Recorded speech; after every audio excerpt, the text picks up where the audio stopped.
एक साधु पहाड़ों पर रहा करता था। न उसके स्त्री थी और न बच्चे, वह एकांतवास में ही मगन रहा करता था। इस पहाड़ की घाटियों में सेब, अमरुद, अनार इत्यादि फलदार वृक्ष बहुत थे। साधु का भोजन यही मेवे थे। इनके छोड़ और कुछ नहीं खाता था। एक बार इस साधु ने प्रतिज्ञा की कि ऐ मेरे पालनकर्ता, मैं इन वृक्षों से स्वयं मेवे नहीं तोड़ूंगा और न किसी दूसरे से तोड़ने के लिए कहूंगा। मैं पेड़ पर लगे हुए मेवे नहीं खाऊंगा जो हवा के झोंके से सड़कर गिर गए हों।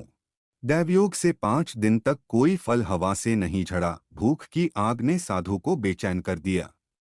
उसने एक डाली की फुनगी पर अमरुद लगे हुए देखे, परंतु संतोष से काम लिया और अपने मन को वश में किए रहा। इतने में हवा का एक ऐसा झोंका आया कि शाख की फुनगी नीचे झुकाई। अब तो उसका मन वश में नहीं रहा और भूख ने उसे प्रतिज्ञा तोड़ने के लिए विवश कर दिया। बस फिर क्या था, वृक्ष से फल तोड़ते ही इसकी प्रतिज्ञा टूट गई। साथ ही ईश्वर का कोप प्रकट हुआ, क्योंकि उसकी आज्ञा है कि जो प्रतिज्ञा करो उसे अवश्य पूरा करो। दोस्तों, आपसे मेरा एक निवेदन है। चैनल में अगर आप नया है तो कृपया एक सब्सक्राइब कर देने से मेरा ऊपर बड़ा उपकार होगा। धन्यवाद। इसी पहाड़ में शायद पहले से ही चोरों का एक दल रहा करता था और यहीं वे लोग चोरी का माल आपस बांट करते थे।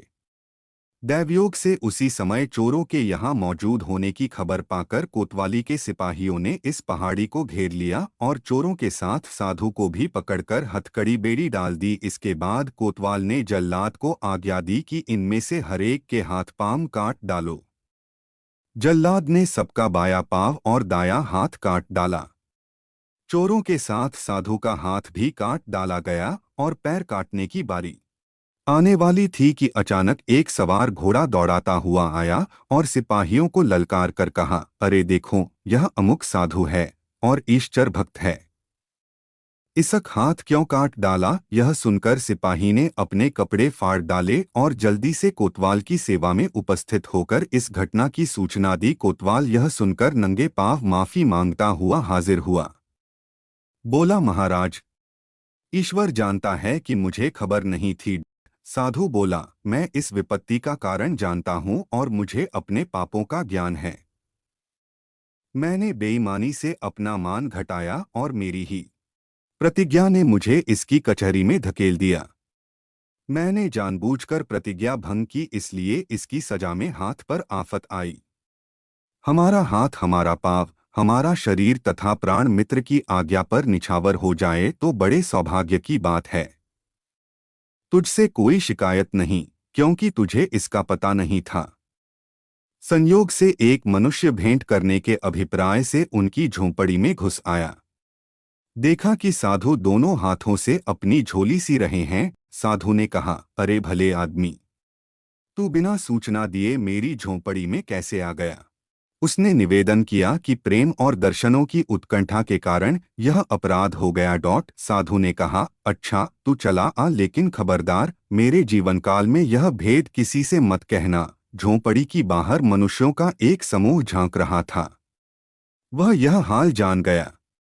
साधु ने कहा, ऐ परमात्मा, तेरी माया तू ही जाने। मैं इस चमत्कार को छिपाता हूँ और तू प्रकट करता है। साधु ने आकाशवाणी सुनी कि अभी थोड़ी ही दिन में लोग तुझ पर अविश्वास करने लगते और तुझे कपटी और प्रपंची बताने लगते। कहते कि इसीलिए ईश्वर ने इसकी यह दशा की है। वे लोग काफिर न हो जाएं और अविश्वास और भ्रम में ग्रस्त न हो जाएं। जन्म के अविश्वासी ईश्वर से विमुख न हो जाएं। इसलिए हमने तेरा यह चमत्कार प्रकट कर दिया है कि आवश्यकता के समय हम तुझे हाथ प्रदान कर देते हैं। मैं तो इन करामातों से पहले भी तुझे अपनी सत्ता का अनुभव करा चुका हूँ। ये चमत्कार प्रकट करने की शक्ति जो तुझको प्रदान की गई है, वह अन्य लोगों में विश्वास पैदा करने के लिए है। इसीलिए इसे उजागर किया गया है।